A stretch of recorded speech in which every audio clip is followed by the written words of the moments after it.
My 7-year-old nephew slapped me across the face and said, "Mommy says you deserve it." The sound of my 7-year-old nephew's palm connecting with my cheek echoed through my sister's living room like a gunshot. For a moment, I couldn't breathe. The sting radiated across my face, but it was nothing compared to the words that came next. "Mommy says you deserve it," Tyler shouted, his little face twisted with an anger that looked so wrong on his usually sweet features. "She says you're mean and selfish and you hurt our family." I stared down at him, my hand instinctively rising to touch the burning spot on my cheek. This was the same little boy who used to run into my arms every time I visited, who begged me to read him stories and play dinosaurs. The same kid who called me his best auntie even though I was his only aunt. "Tyler, honey, what?" "Don't call me honey," he screamed, backing away from me like I was some kind of monster. "You're not nice. Mommy told me everything. You won't help us, and now we might lose our house, and it's all your fault." My sister Rachel appeared in the doorway then, but instead of the shock and concern I expected to see on her face, there was something else. Something that looked almost like satisfaction. "Tyler, what's going on in here?" she asked, but her tone was casual, like she hadn't just heard her son scream at me and physically assault me. "I told Auntie Sarah what you said," Tyler announced proudly. "I told her she's mean for not helping us with money." Rachel's eyes met mine over Tyler's head, and in that moment, I saw it clearly. The calculation. The manipulation. This wasn't an accident or a misunderstanding. This was deliberate. "Oh, Tyler," she said with a theatrical sigh, kneeling down to his level. "I told you those were grown-up conversations. But, well, I suppose Auntie Sarah should know how her choices affect people." My mouth fell open. 6 months ago, Rachel had asked me to loan her $15,000 to save her boutique clothing business. When I'd explained that I couldn't afford it, that I was still paying off my student loans and had just put a down payment on my own small apartment, she'd seemed to understand. We'd hugged it out. She'd said she'd figure something else out. But apparently, that wasn't the end of it. "Rachel, can we talk privately?" I managed to say, my voice shaking. "Of course," she replied smoothly. "Tyler, why don't you go play in your room for a bit?" As soon as he bounded up the stairs, I whirled on her. "What the hell did you tell him?" She crossed her arms and suddenly her mask slipped completely. The sweet, struggling single mom act vanished, replaced by cold hostility. I told him the truth. That his aunt has plenty of money but chose not to help when his mom was desperate. That sometimes people who are supposed to love you will let you down. "Rachel," I explained why I couldn't. "Couldn't or wouldn't," she snapped. "You make decent money as a nurse, Sarah. You could have helped if you'd wanted to. Instead, you chose to be selfish." I felt like I'd stepped into an alternate universe. This was my sister, who I'd always been close with. We'd been each other's maid of honor. I was in the delivery room when Tyler was born. "So you decided to turn your 7-year-old son against me? To teach him it's okay to hit people?" Rachel shrugged, and the casual cruelty of that gesture hit me harder than Tyler's slap had. "I didn't teach him to hit you," Rachel said, but her tone suggested she wasn't particularly bothered by it. Kids express their emotions differently. Maybe if you'd been around more lately, you'd know that Tyler's been struggling with anger issues since the divorce. The divorce. Another guilt trip she'd been laying on thick for months. As if her ex-husband's affair and subsequent abandonment was somehow connected to my financial decisions. "Don't you dare blame this on me not visiting," I shot back. "I've been here every other weekend for the past year, and you know it. The only reason I haven't been around as much lately is because you've been different." "Cold." "Different how?" she challenged, but I caught the flicker of something in her eyes. She knew exactly what I meant. The snide comments. The guilt trips. "Last month when I brought Tyler those books, you made that crack about how some people have money for fun stuff but not for family emergencies. He heard that, Rachel. He's been hearing all of it." She turned away from me, walking toward the kitchen.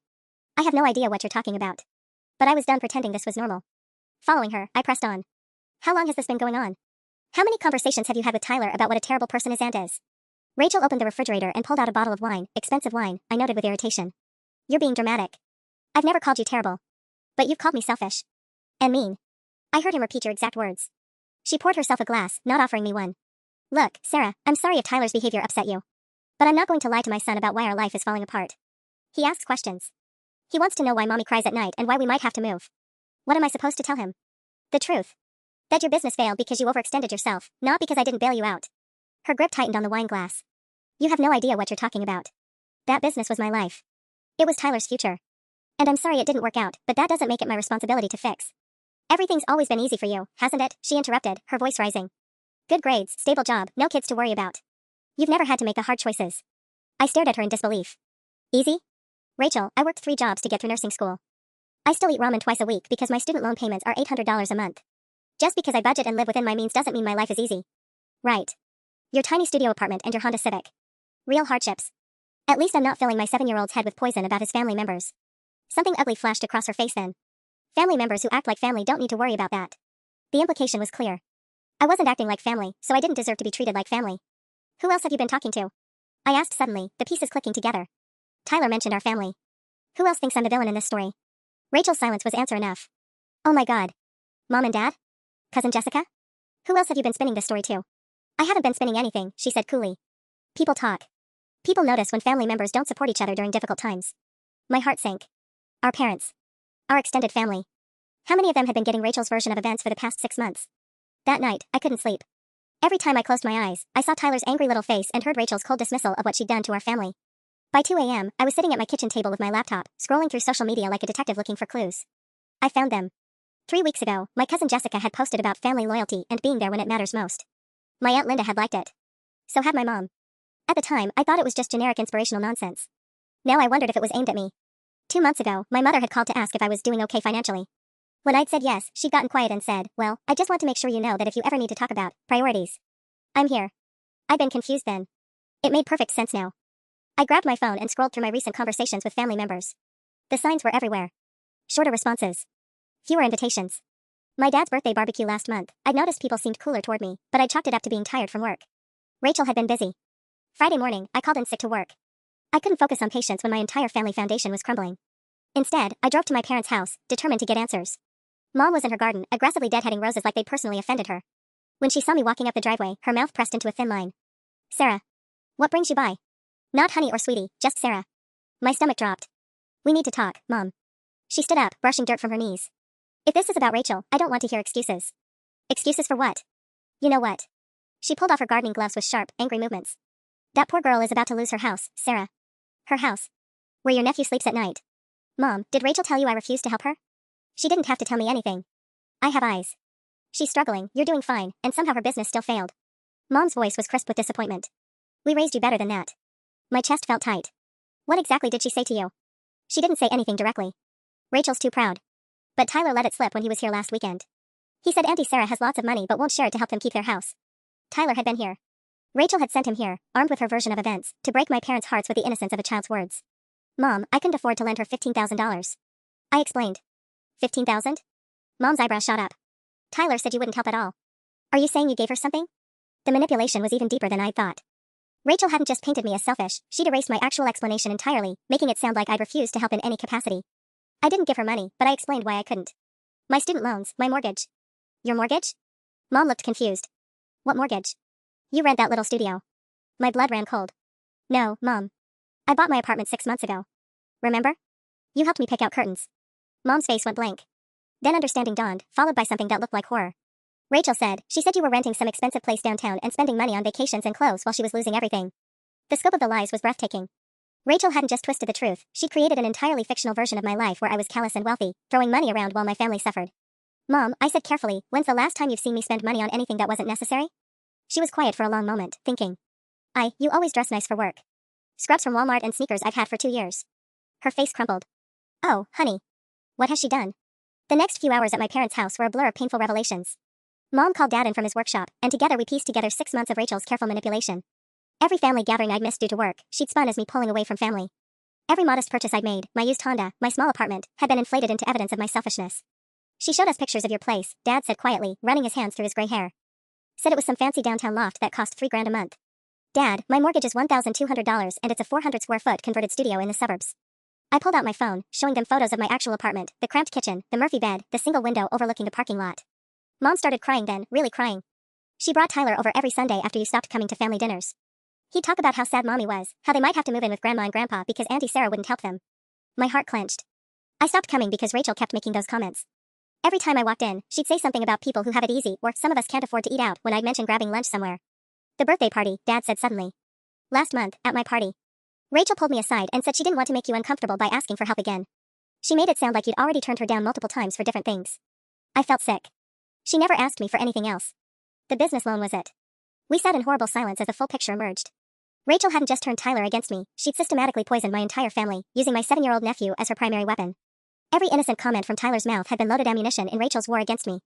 "I need to ask you something," I said finally. "And I need you to be honest. How many other people has she talked to?" Mom and Dad exchanged glances. "Honey," Mom said gently, "she's been active on social media. And at Tyler's soccer games. And church." My stomach dropped. "What do you mean, active?" "She posts a lot about being a struggling single mom. Nothing direct about you, but..." Dad trailed off. "But what?" "She shared an article last week about family members who abandon each other during hard times. Aunt Linda commented saying she couldn't imagine having a sister who wouldn't help during a crisis." I buried my face in my hands. Rachel's campaign wasn't just targeting immediate family, she was going public, using the sympathy and support network that should have been helping her heal from her divorce to instead destroy my reputation. "There's something else," Mom said hesitantly. "She's been talking to people at Tyler's school. His teacher, Mrs. Rodriguez, asked me at the grocery store last week if our family was going through financial difficulties. She said Tyler had mentioned that his aunt had lots of money but wouldn't share it to help him keep their house. She's using him, I whispered.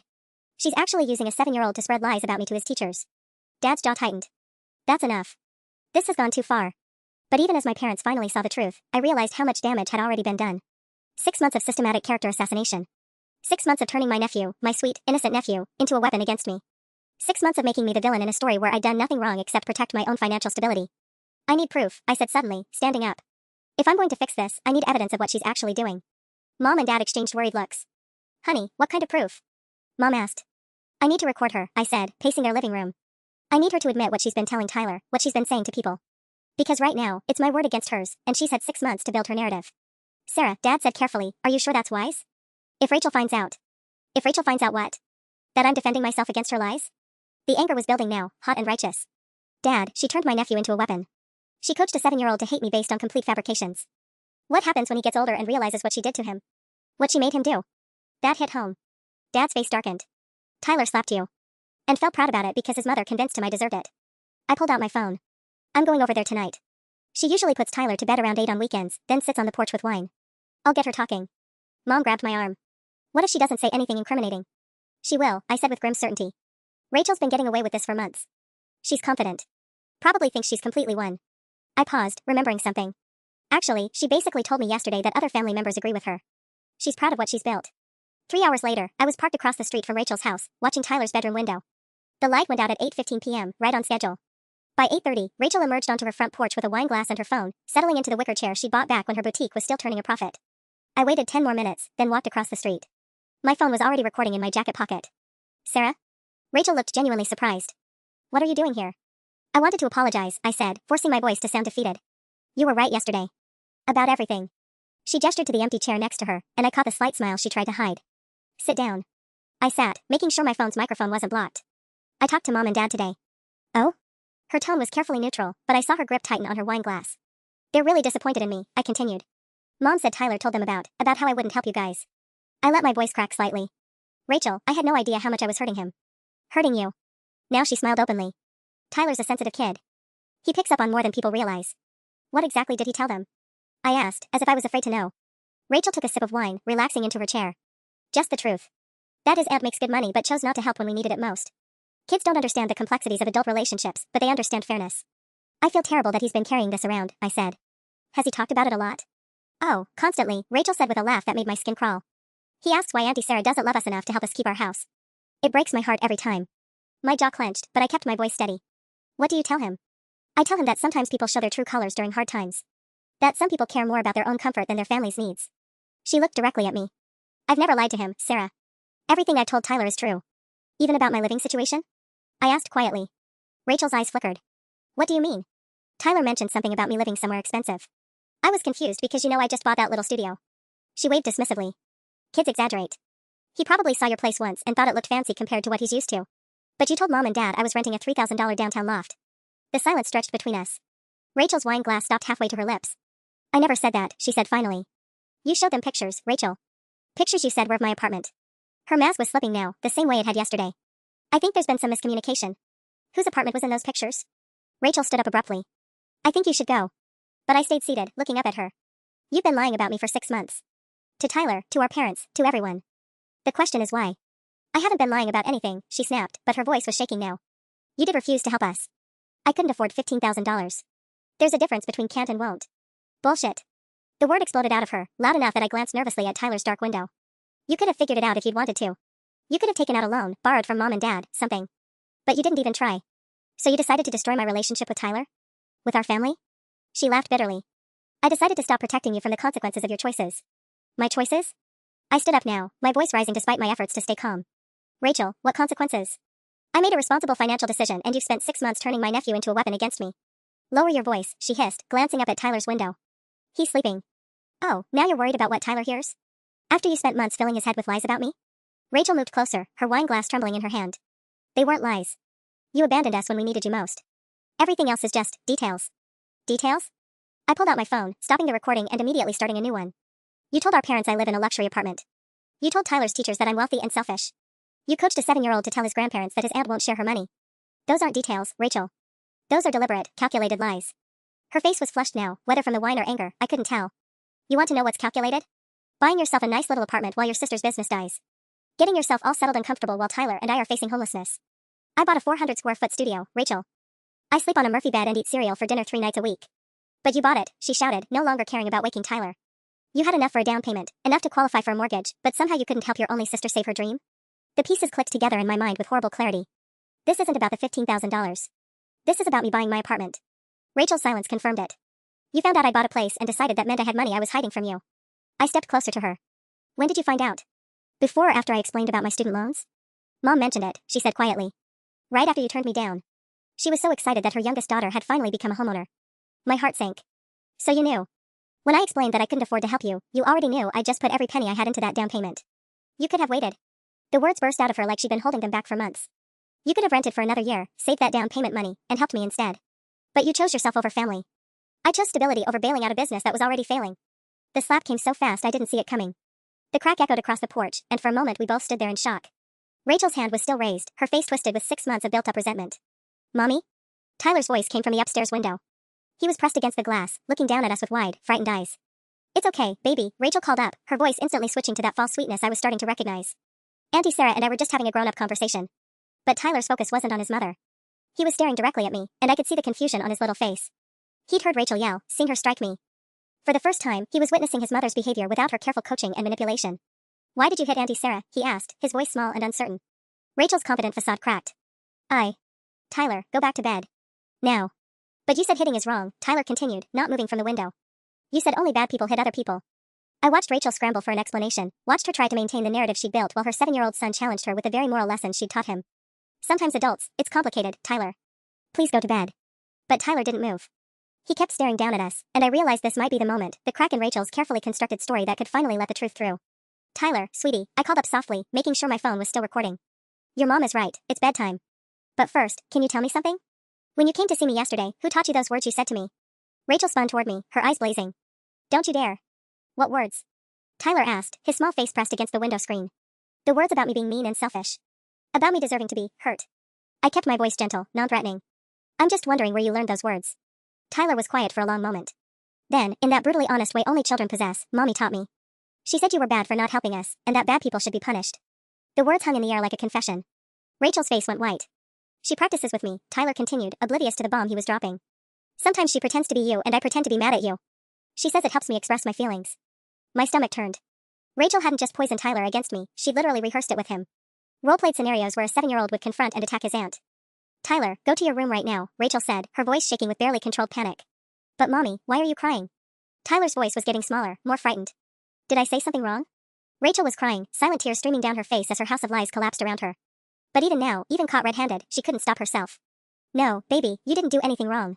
It's Auntie Sarah. She's trying to confuse you. I stared at her in disbelief. Even with Tyler watching, even with her own son questioning her behavior, she was still trying to manipulate the situation. Rachel, stop, I said quietly. He can see what's happening. What's happening is that you came here to cause trouble, she snapped, wiping her face roughly. Tyler, tell Auntie Sarah what we talked about after she left yesterday. About how her mean words made you feel. But Tyler didn't respond the way she expected. Instead, he looked confused, hurt. Mommy, you said we don't tell lies. But Auntie Sarah's apartment isn't big and fancy like you said. I saw pictures on Grandma's phone. My heart clenched. Even at 7, Tyler was starting to piece together the inconsistencies in his mother's stories. That's different, Rachel said desperately. Sometimes grown-ups have to simplify things for children. Is that why you told Mrs. Rodriguez that Auntie Sarah is rich? Tyler asked, his voice getting more uncertain with each question. Because she told me at school that I was brave for talking about family problems. But I didn't know it was a problem. The scope of it hit me like a physical blow. Rachel had been coaching Tyler to share her fabricated version of events at school, probably praising him for being honest about his family situation. A 7-year-old had been unknowingly recruited to spread lies to his teachers, his classmates' parents, anyone who would listen to a child's innocent observations about his struggling family. Tyler, I said gently, has Mommy asked you to talk to other people about me? Besides Grandma and Grandpa? Sarah, don't, Rachel warned, but her voice was weak now. At soccer practice, Tyler said matter-of-factly. Mommy said I should tell Coach Mike why I was sad sometimes. About how my aunt won't help us keep our house. He paused, looking between us with growing confusion. But now I don't understand. Are you going to help us or not? And why is everyone so mad? Rachel sank into her chair like her strings had been cut. The wine glass slipped from her fingers, shattering on the porch floor in a shower of glass and dark liquid. Oh God, she whispered. What have I done? The broken wine glass scattered across the porch like fragments of Rachel's carefully constructed lies. Tyler was still at the window, his small face pressed against the screen, watching his mother fall apart in real time. Mommy? His voice was so small, so scared. Why are you crying? Did I do something bad? Rachel looked up at her son, mascara streaking down her cheeks, and I watched something shift in her expression. For just a moment, the manipulative mask slipped away completely, and I saw what looked like genuine horror at what she'd put him through. No, baby, she whispered. You didn't do anything bad. Mommy made mistakes. But then Tyler said something that shattered what was left of my heart. Are you mad at me for telling about the practice games? I thought I was supposed to tell the truth. Practice games. My blood ran cold. What practice games, sweetie? I asked, keeping my voice gentle despite the rage building in my chest. Tyler glanced nervously at his mother, then back at me. The ones where mommy pretends to be different people and I practice telling them about you. She said it would help me be brave when people asked about our family. Rachel's face went completely white. Tyler, that's enough. Go to bed right now. But I want to tell Auntie Sarah about the games, Tyler continued, oblivious to his mother's panic. Sometimes mommy pretends to be Mrs. Rodriguez, and I tell her about how Auntie Sarah has a fancy car but won't share money. And sometimes she pretends to be grandpa, and I practice being sad about maybe losing our house. Each word felt like a physical blow. Rachel hadn't just poisoned Tyler against me, she'd systematically trained him to perform her lies to specific people. She'd role-played scenarios with a 7-year-old, coaching him on how to manipulate adults' emotions with fabricated stories about his cruel aunt. You turned him into an actor, I breathed, staring at Rachel in complete disgust. You literally rehearsed lies with a child. They weren't lies. Rachel exploded, jumping to her feet. Glass crunched under her bare feet, but she didn't seem to notice. The core of it is true. You did abandon us when we needed help. Mommy, you're bleeding, Tyler said from the window, his voice rising with fear. I looked down and saw blood seeping from small cuts on Rachel's feet where the wine glass had broken. But she was too caught up in her breakdown to care. You want to know what's true, Sarah, she continued, her voice getting louder and more unhinged. I've lost everything. My business, my marriage, my house is in foreclosure, and my own sister couldn't be bothered to help because she was too busy playing house in her new apartment. Rachel, you're scaring Tyler, I said, glancing up at the window where my nephew was now crying. I'm scaring him? She laughed bitterly. You're the one who came here to interrogate a child. You're the one trying to turn him against me. The irony was so thick it was suffocating. After months of turning Tyler against me, she was accusing me of manipulation for simply asking him questions. Mommy, please stop yelling, Tyler sobbed from upstairs. I don't like it when you yell. I don't understand what's happening. Something inside Rachel seemed to break at the sound of her son's tears. She sank back into her chair, blood still dripping from her feet onto the porch boards. I needed someone to blame, she whispered, so quietly I almost couldn't hear her. When everything fell apart, I needed it to be someone's fault other than mine. For the first time since this whole nightmare started, I heard something that might have been genuine remorse in her voice. But then Tyler called down again, and the moment shattered. Auntie Sarah? Are you still mean? I'm confused about whether I'm supposed to be mad at you or not. My heart broke completely. This innocent child had been so thoroughly manipulated that he no longer trusted his own feelings about people he'd once loved. Rachel had stolen his ability to form genuine relationships, teaching him instead that love was conditional and people were either good or evil based on her current narrative. I looked at Rachel, then up at Tyler, and made a decision that would change everything. Tyler, honey, I'm coming up to talk to you, okay? Tyler's bedroom was exactly as I remembered it, dinosaur posters on the walls, building blocks scattered across the carpet, the little reading nook where I used to sit with him during story time. But now he was huddled on his bed in his Batman pajamas, tears streaming down his cheeks, looking so much smaller and more fragile than his 7 years. Hey, buddy, I said softly, sitting on the edge of his bed. Can we talk? He nodded but didn't look at me directly. Am I in trouble? Mommy seems really upset and I don't know why. My phone was still recording in my pocket. I needed to document this conversation, needed proof of what Rachel had done to him. But looking at Tyler's confused, frightened face, the legal implications felt secondary to just helping this scared little boy. You're not in trouble, I assured him. But I need to ask you some questions, okay? And I need you to tell me the truth, even if you think it might make Mommy sad. Tyler's eyes widened. But Mommy says I should always make her happy. Especially since Daddy left. Another manipulation. Rachel was using her divorce, Tyler's abandonment issues, to ensure his loyalty. Sometimes telling the truth is the kindest thing we can do, even when it's hard, I said carefully. Tyler, those practice games with Mommy, can you tell me more about them? He wiped his nose on his pajama sleeve. We started them after Christmas. Mommy was crying a lot and she said it was because you wouldn't help us. She said if I could tell other people how sad we were, maybe they could help us instead. Christmas. That was just 3 weeks after I'd explained I couldn't afford to loan her the money. Rachel had started her campaign almost immediately. What kinds of things did Mommy teach you to say? Tyler looked toward his bedroom door nervously, then back at me. She said I should tell people that you have lots of money but you're selfish. And that we might have to live in our car because you won't share. His voice dropped to a whisper. But Auntie Sarah, we're not really going to live in our car, are we? Mommy said that was just pretend for the games. My stomach clenched. Rachel had been terrorizing her own son with threats of homelessness while simultaneously coaching him to repeat those threats to others. No, sweetie, you're not going to live in your car. Grandma and Grandpa would never let that happen. That's what I thought, Tyler said, looking relieved. But sometimes Mommy cries when she talks about it, so I got confused about what parts were real. Tyler, when you came to see me yesterday and when you got angry with me, had you and Mommy practiced that too? His face crumpled with guilt. She didn't tell me to hit you, he said quickly. That was just me. But she did practice with me about what to say. She pretended to be you and acted really mean, and I practiced telling you why I was mad. He started crying again. She said you would try to make excuses and I should be strong and not listen. The calculated cruelty of it was breathtaking. Rachel had essentially rehearsed Tyler for that confrontation, preparing him to reject any explanation I might offer, ensuring the interaction would be as painful and damaging as possible. After I said those things to you, Mommy hugged me and said she was proud of me for being brave, Tyler continued through his tears. But you looked so sad. And now everyone's yelling and I don't understand what's happening. From downstairs, I could hear Rachel moving around, probably cleaning up the broken glass. Soon she'd come looking for us, and this conversation would end. Tyler, I need you to listen to me very carefully, I said, taking his small hands in mine. What happened between Mommy and me, the grown-up problems about money, none of that was ever your fault or your responsibility. You never should have been asked to talk to other people about it. But Mommy said family members are supposed to help each other. That's true. But there are different ways to help, and children shouldn't have to worry about adult money problems. I squeezed his hands gently. And Tyler? I want you to know that I love you no matter what. Even when you were angry with me yesterday, even when you said those hurtful things, I never stopped loving you. His face brightened slightly. Really? Even though I was mean to you? Even though. But sweetie, hitting people is never okay, no matter how angry we are. Can you promise me you won't hit anyone again? I promise, he said solemnly. Auntie Sarah? Are you going to keep visiting me? Mommy said you might not want to see us anymore because we made you mad. Another manipulation, Rachel planting seeds of abandonment fear to ensure Tyler's continued cooperation. I will always want to see you, I said firmly. You're my nephew and I love you. Heavy footsteps on the stairs announced Rachel's approach. Tyler tensed immediately, and I realized he was afraid of his mother's reaction to our conversation. It's okay, I whispered. You didn't do anything wrong. Rachel appeared in the doorway, her feet now bandaged, her face puffy from crying. Tyler needs to get some sleep, she said coldly. It's past his bedtime. I was just saying goodnight, I replied, standing up. But as I moved toward the door, Tyler grabbed my hand. Wait, he said, his voice urgent. There's something else about the games. Something I wasn't supposed to tell anyone. Rachel froze in the doorway, her face going pale. Tyler, honey, you're tired. Sometimes when we're tired we say things that don't make sense. But Tyler's grip on my hand tightened. No, Mommy. I remember. You made me promise not to tell anyone about the special game we played at Aunt Linda's birthday party. My heart started racing. Aunt Linda's birthday had been 2 months ago, a big family gathering where I'd noticed people acting strangely toward me. I'd attributed it to being tired from working double shifts, but now. What special game, sweetie? I asked gently, sitting back down on his bed despite Rachel's sharp intake of breath. Tyler looked between his mother and me, clearly sensing the tension but not understanding it. Mommy said we were going to play pretend, but it was different from our regular practice games. She said I should wait until lots of people were around, then start crying and tell everyone about how we might lose our house because Auntie Sarah won't help us. The memory came flooding back. Tyler had indeed started crying at the party, seemingly out of nowhere. He'd run to my mother, sobbing about being scared they'd have to move. The entire gathering had ground to a halt as family members comforted him, shooting accusatory looks in my direction. I'd been mortified, confused about why he'd chosen that moment for such an outburst. She said if I cried really hard, everyone would understand how sad I was about Auntie Sarah being mean to us, Tyler continued, his innocent voice dropping each word like a bomb. And then after, when Uncle Dave asked if I wanted to tell him more about it, Mommy nodded at me from across the room and I remembered to tell him about your fancy apartment and your new car. Uncle Dave. My father's brother, who'd barely spoken to me since that party. Who'd given me cold, disappointed looks at Dad's barbecue last month.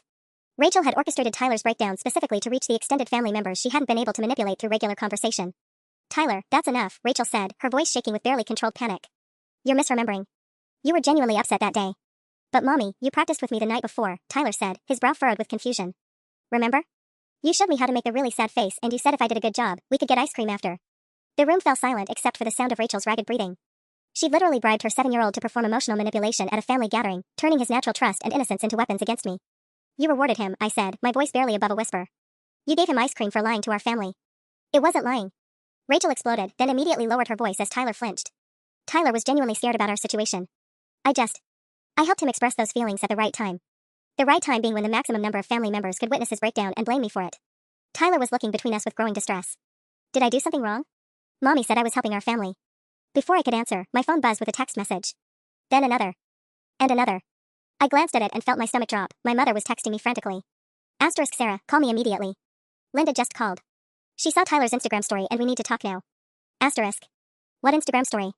I asked Rachel, but she'd gone completely white. Tyler perked up. Oh. Mommy helped me make a video today about how sad I am. She said lots of people would see it and maybe someone could help us. My hands trembled as I grabbed my phone, frantically searching for Tyler's Instagram account. Rachel lunged forward, trying to snatch the device away from me. Don't, she pleaded, but I was already pulling up the video. There was my 7-year-old nephew, sitting on his bed in the same Batman pajamas he was wearing now, tears streaming down his face as he spoke directly to the camera. Hi everyone. My name is Tyler and I'm really sad because my mommy and me might have to live in our car soon. We can't pay for our house anymore and my Auntie Sarah has lots of money but she won't help us. Mommy says some people care more about fancy things than family. The video had been posted 3 hours ago. It already had 47 comments and had been shared 12 times. I scrolled through the comments, each one making me feel sicker. Asterisk this poor baby. What kind of aunt lets her nephew become homeless? Asterisk. Asterisk I can't believe some people. That little boy is so sweet. Asterisk. Asterisk Sarah Miller should be ashamed of herself. I know the family. Asterisk. Asterisk someone should call child services. This is heartbreaking. Asterisk. My full name. Someone had tagged my full name in the comments. Rachel, I whispered, showing her the screen. People are calling for child services. They're sharing this with my name attached. Tyler looked confused. But Mommy said people would want to help us if they knew how sad we were. How many followers does he have? I asked Rachel, but she wouldn't meet my eyes. I checked Tyler's profile myself. 847 followers. Most of them appeared to be parents from his school, soccer teammates' families, people from Rachel's church. Our extended family. My coworkers who'd connected with him when I posted pictures from his birthday party last year. Jesus Christ, Rachel. My colleagues are seeing this. My boss follows him because I showed her his art project last month. Mommy, why does Auntie Sarah look so scared? Tyler asked, crawling over to look at the phone screen. Oh, that's the video we made. Did lots of people see it like you said they would? Tyler, sweetie, what exactly did Mommy tell you about this video? I asked, screenshotting the comments before Rachel could delete the post. She said we were going to tell the whole world about our family problems, and maybe someone with a big heart would want to help us, Tyler said proudly. She helped me practice crying the right way so people would know I was really sad. The right way. Rachel had coached a 7-year-old on how to cry convincingly for social media. She said if the video worked really well, we might not have to move away, Tyler continued. And maybe Daddy would come back if he saw how sad I was. My heart shattered. Rachel hadn't just been using Tyler to attack me, she'd been filling him with false hope that his emotional manipulation would somehow repair their broken family. Tyler, honey, I said gently, has Mommy made other videos with you? Just one other one, but she said that one was private, Tyler said, glancing nervously at Rachel. It was for Grandma and Grandpa, to show them how much I miss spending time with Auntie Sarah before she became mean to us. She sent her grandparents a video of you crying about me? Tyler, stop talking, Rachel said sharply, then immediately softened her tone. You're getting confused, baby. That video was just for family. But Tyler was on a roll now, finally having an audience that seemed interested in his stories. And Mommy said we might make one for your work friends too, Auntie Sarah, so they would know why you're always grumpy at work now. My blood ran cold. My work friends? She looked up your hospital online and found some of the nurses you work with. She said if they knew how you treated your family, they might talk to you about being nicer. Rachel was planning to send my nephew's manipulated testimonies to my professional colleagues. To people who worked with me, who trusted me with patients' lives, who had no context for our family drama but would see a crying child talking about his cruel aunt. The implications hit me like a freight train. Rachel wasn't just destroying my family relationships, she was systematically targeting my professional reputation. In nursing, trust and character are everything. One video of my nephew sobbing about his heartless aunt could end my career. Rachel, please tell me you haven't contacted anyone at Memorial Hospital, I said, my voice barely steady. Her silence was answer enough. Mommy sent an email to someone named Jennifer Rodriguez yesterday, Tyler offered helpfully. She said she was your friend and might want to know about our family situation. Jennifer Rodriguez. My charge nurse. The woman who wrote my performance evaluations and controlled my work schedule. What exactly did you tell her? I asked Rachel, but she was staring at the floor, her hands shaking. I just wanted people to understand what kind of person you really are, Rachel whispered. My phone started ringing. Jennifer's name flashed on the screen, and my stomach dropped to my feet. Don't answer it, Rachel pleaded. Please, Sarah, just don't. But I was already swiping to accept the call, putting it on speaker so my phone could continue recording. Sarah? Thank God you picked up. Jennifer's voice filled the room, tight with concern. I need to ask you about an email I received today. About your nephew? Tyler's face lit up. Is that Miss Jennifer? Mommy said she works with you. Jennifer's intake of breath was audible. Is the child there with you now? Yes, I said carefully. Tyler, my sister Rachel, and I are all here together. Sarah, I don't know what's going on with your family situation, but I received a very disturbing message today from someone claiming to be your sister. She sent me a video of what appears to be your nephew discussing some kind of financial dispute and... Jennifer paused. Look, I need you to come in tomorrow morning before your shift. We need to discuss this. Rachel's face went ashen. Sarah, I can explain. Ma'am, who am I speaking with? Jennifer's professional tone had sharpened. This is Rachel, Tyler's mother, Rachel said, her voice barely audible. Ms. Rachel, I'm Jennifer Rodriguez, the charge nurse on Sarah's unit. I need you to understand that what you sent me today was highly inappropriate. Involving a child in workplace disputes is... It's not a workplace dispute. Rachel interrupted, finding her voice. It's about Sarah's character. People should know. Ma'am, Jennifer cut her off. You sent a video of a crying 7-year-old to Sarah's supervisor, asking me to talk sense into her about family obligations. That crosses every professional boundary that exists. Tyler was looking confused again. Mommy, why is Miss Jennifer upset? I thought she was going to help us. The innocence in his voice made everything worse. He still had no idea he was being used as ammunition in his mother's war against me. Tyler, sweetie, can you go brush your teeth? I suggested. The grown-ups need to finish talking. But I want to talk to Miss Jennifer too. Mommy practiced with me about what to tell your work friends. Jennifer's sharp intake of breath came through the phone clearly. Practiced? Sarah, what exactly is happening here? Before I could answer, Tyler continued his devastating testimony. Mommy said if I told your work friends how mean you are to me, they might make you share your money with us. She said people who work at hospitals are supposed to be nice to everyone, even their families. The silence that followed was deafening. Jennifer, a woman who'd worked in healthcare for 25 years, was hearing a child describe being coached to manipulate medical professionals with fabricated family drama. Ms. Rachel, Jennifer's voice was ice cold now. Did you instruct your son to lie to healthcare workers about his aunt? They weren't lies. Rachel said desperately. Sarah did refuse to help us. And you thought the appropriate response was to involve a child in attempting to damage her professional reputation? Rachel started crying then, ugly sobs that made Tyler run to her side despite his confusion. I lost everything. My business, my house, my husband left us. Sarah was the only person who could have helped and she chose herself instead. The words came out between gasps. I wanted her to feel what it was like to lose something important.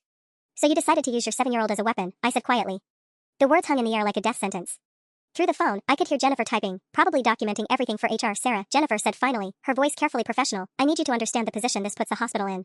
We've received what amounts to a complaint about your character from a family member, involving a minor child. Protocol requires. I understand, I interrupted, watching Rachel's face crumble as she realized what she'd done. Jennifer, I have recordings of tonight's conversation. Evidence of what's actually been happening. Recordings? Rachel's head snapped up, her eyes wide with panic. I pulled out my phone, showing her the recording app that had been running for the past hour. Everything, Rachel. Tyler describing the practice games, the coached crying sessions, your admission that you've been systematically targeting my reputation. All of it. Tyler looked between us with growing alarm. Mommy, why is everyone so scared? Did I say something wrong again? Rachel lunged for my phone, but I stepped back quickly. You can't use those recordings. That's illegal. Actually, in Pennsylvania, only one party needs to consent to recording a conversation, I said, my voice steadier than I felt. I consented. And given that you involved my workplace, these recordings might be the only thing that saves my job.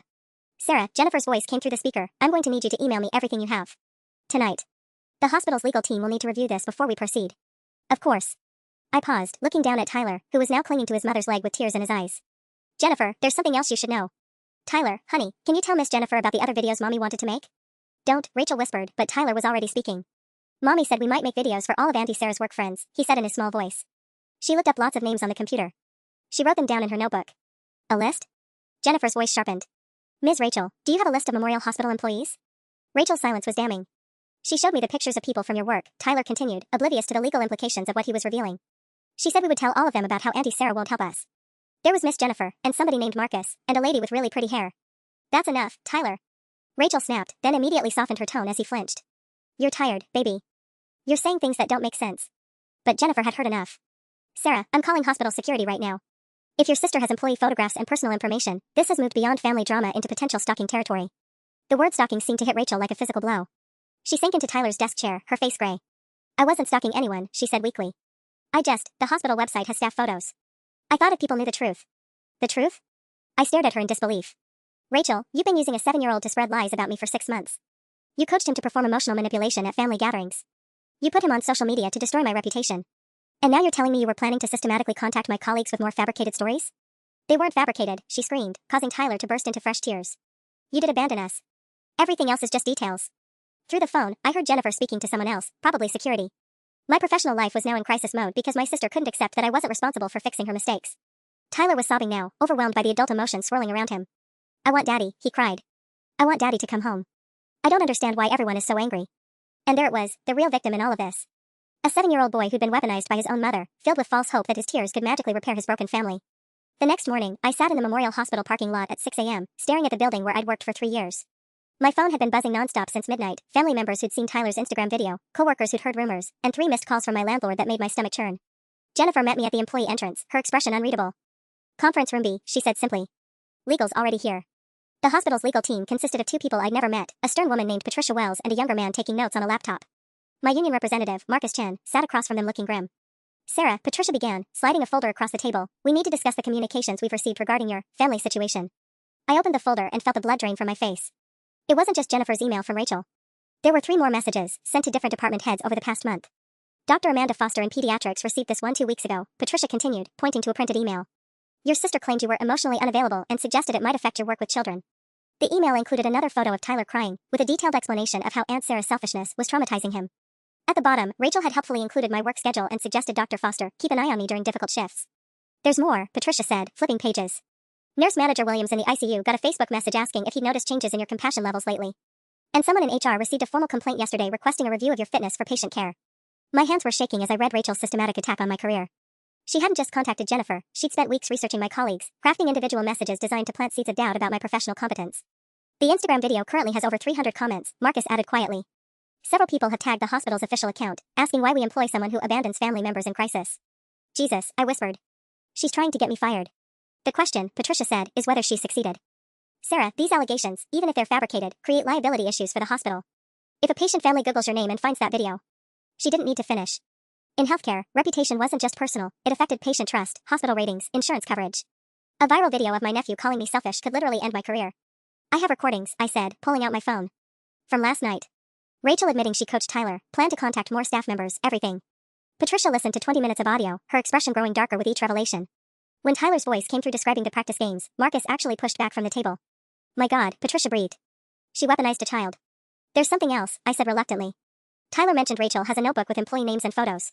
I think she's been planning this campaign for weeks. Patricia and Marcus exchanged glances.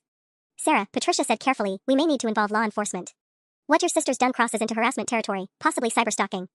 Before I could respond, my phone buzzed with a text from my mother, *emergency. Tyler's school called. Rachel never picked him up yesterday. He spent the night in the principal's office. We're going to get him now. *. My blood ran cold. After everything that happened last night, Rachel had abandoned Tyler at school. I have to go, I said, standing abruptly. My nephew, there's been a development. Patricia nodded grimly. Sarah, don't contact your sister directly. If she's escalating to child abandonment, she's becoming unpredictable. Let us handle the legal aspects while you focus on that boy's safety. As I drove toward Tyler's elementary school, my phone rang with a call from an unknown number. Is this Sarah Miller? The voice was official, stern. Yes? This is Detective Lisa Morrison with County Child Protective Services. We need to schedule an interview regarding allegations involving your nephew, Tyler Patterson. The sooner the better. The Child Protective Services office felt like a tomb, sterile white walls, fluorescent lighting that made everyone look sickly, and the persistent smell of industrial disinfectant that couldn't quite mask the desperation that soaked into these places. Detective Morrison was younger than I'd expected, maybe 35, with kind eyes that had probably seen too much. Ms. Miller, we received multiple reports yesterday, she began, consulting a thick file. An Instagram video featuring your nephew making serious allegations, several concerned calls from family members, and a report that the child was abandoned at school overnight. My hands clenched in my lap. Detective, I need you to know that my sister has been systematically manipulating Tyler for 6 months. I have recordings. We'll get to that, she said gently. First, I need to understand the current situation. Where is Tyler now? With my parents. They picked him up from school this morning. I paused, swallowing hard. Where's Rachel? Detective Morrison's expression darkened. Ms. Patterson was arrested at 3 a.m. this morning. Disorderly conduct, public intoxication, and child endangerment. She was found sleeping in her car in the school parking lot. The final piece of Rachel's breakdown. After our confrontation, after watching her house of lies collapse, she'd gotten drunk and passed out in her car rather than face the consequences of what she'd done to Tyler. Tyler's been through significant trauma, Detective Morrison continued. But he's also been surprisingly forthcoming about what he calls the games with his mother. He's described in detail how she coached him to lie about you, how she rehearsed crying sessions, how she promised him rewards for performing these presentations. I played the detective my recordings from that night. As Rachel's voice filled the room, admitting to the manipulation, defending her systematic destruction of my reputation, coaching Tyler to weaponize his innocence, Detective Morrison's jaw tightened. This is one of the most calculated cases of parental alienation and child exploitation I've encountered, she said when the recordings ended. Ms. Miller, your sister turned your nephew into a weapon against you, but she also psychologically abused him in the process. What happens now? Emergency custody hearing tomorrow morning. Given the evidence of manipulation, abandonment, and emotional abuse, Tyler will likely remain with your parents temporarily. She closed the file. As for the damage to your reputation, the hospital's legal team contacted us. They're pursuing harassment charges against your sister. The hospital had fast-tracked my case once they heard the recordings. Patricia Wells called that afternoon with updates that felt surreal. Rachel's social media accounts had been suspended for targeting harassment, the Instagram video removed for child exploitation, and cease and desist orders filed against any further contact with Memorial Hospital staff. More importantly, Patricia said, the board reviewed everything and issued a formal statement supporting you. It'll go out to staff today, clearing your name completely. That evening, I sat with Tyler in my parents' living room, helping him with a coloring book while Mom made dinner. He seemed smaller somehow, quieter, like Rachel's manipulation had stolen something fundamental from him. Auntie Sarah, he said suddenly, not looking up from his dinosaur drawing. I'm sorry I hit you. And I'm sorry I said mean things. Tyler, honey, you were confused. Your mommy told you things that weren't true. He was quiet for a long moment, carefully coloring inside the lines. Is mommy sick? Like, in her brain? The question broke my heart. At 7 years old, Tyler was trying to understand how the person who was supposed to protect him had instead used him as a weapon. Sometimes grown-ups make really bad choices when they're hurting, I said carefully. But that doesn't make it okay, and it's never a child's job to fix grown-up problems. He nodded solemnly, then crawled into my lap. I missed you, he whispered. Even when I was supposed to be mad at you, I still missed our story time. As I held my nephew close, feeling his small body finally relax against mine, I realized that Rachel's plan had ultimately failed in the most important way. She tried to destroy our relationship, but Tyler's love had survived her manipulation. The truth had won.